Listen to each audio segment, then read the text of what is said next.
Welcome to Great Bible Truths with me, Dr. David Petts. As I mentioned at the end of my last talk, my darling wife Eileen died just over a week ago and is now in the presence of Jesus.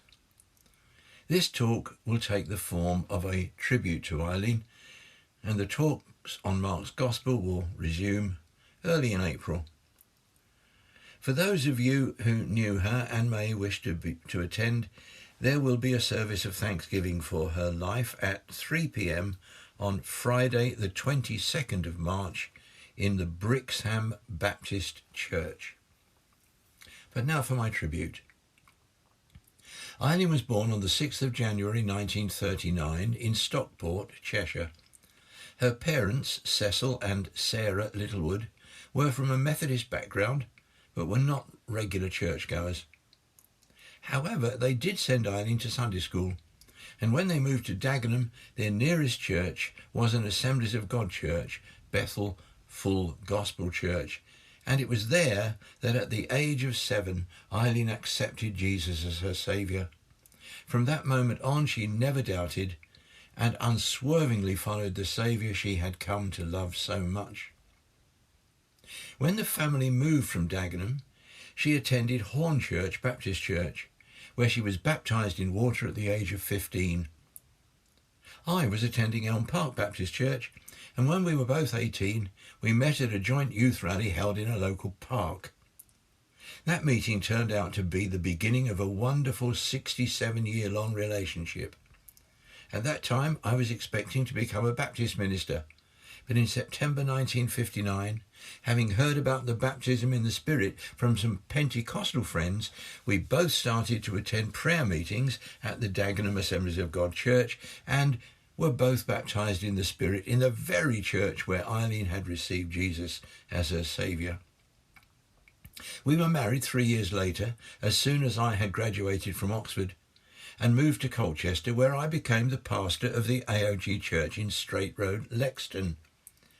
Eileen held down a very responsible administrative job in the Colchester Education Office until Deborah and Sarah were born, 1964 and 1965 respectively. Although a busy mum, Eileen always made room in our home for the 30 teenagers who crowded into our small lounge every Sunday afternoon for Bible class and who had come to Christ in the youth meetings we held in our church. In 1968 we moved to Basingstoke, where I had accepted the pastorate of the AoG Church. During the 10 years we were there, Eileen was responsible for setting up and running the preschool playgroup for 40 children, held 5 mornings a week, and teaching the teenage Bible class on Sundays. She also played an active part in organising and preparing the meals for up to 150 teenagers at the New Forest Pentecostal Youth Camp we held annually during the 1970s.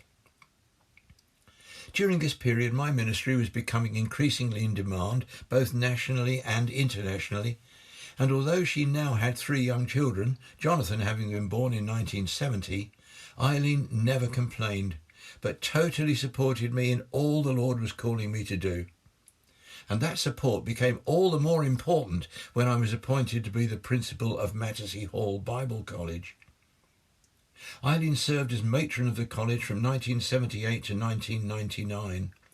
Her responsibilities included supervision of all kitchen and domestic staff, organising the rotas for the regular domestic duties undertaken by the students, and attending weekly faculty meetings. Although she was well equipped for these responsibilities by her administrative skills and experience, she often felt rather inadequate for the task and constantly depended on the Lord to help her. But by far her most important role was as my support, encourager and advisor throughout the 27 years I led the college. Eileen was very conscious of the privilege the Lord had given her in fulfilling this role, especially as, when the children were grown up, she was able to travel with me in connection with my responsibilities representing Assemblies of God, attending meetings of the Pentecostal European Fellowship and the World Pentecostal Fellowship. She greatly appreciated the fellowship with other like-minded Christians around the world, especially at the annual EPTA conferences, where we met with other Pentecostal Bible College workers from across Europe.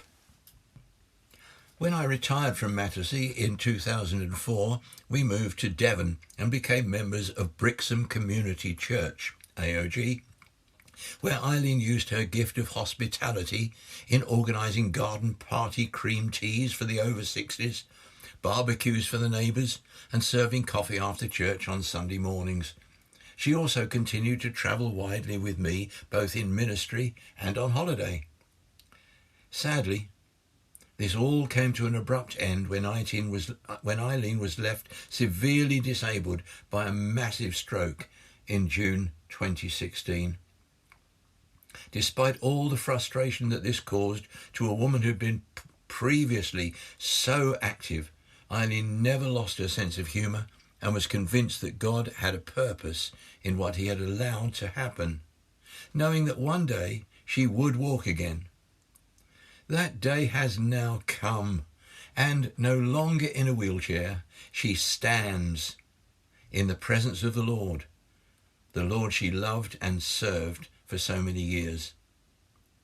Although I am missing her already, I'm full of joy, knowing that she is now where she wanted to be. Until we meet again in heaven, I will remember her for her love, her faithfulness, her devotion, her patience, her sense of humour, her impact on our children's lives, her smile, her perseverance in suffering, her courage in face of adversity, and above all, her childlike trust in Jesus and her total commitment to him. I thank God for the precious gift of Eileen and the privilege of being a husband for 62 years. The Lord gives, and the Lord takes away. Blessed be the name of the Lord.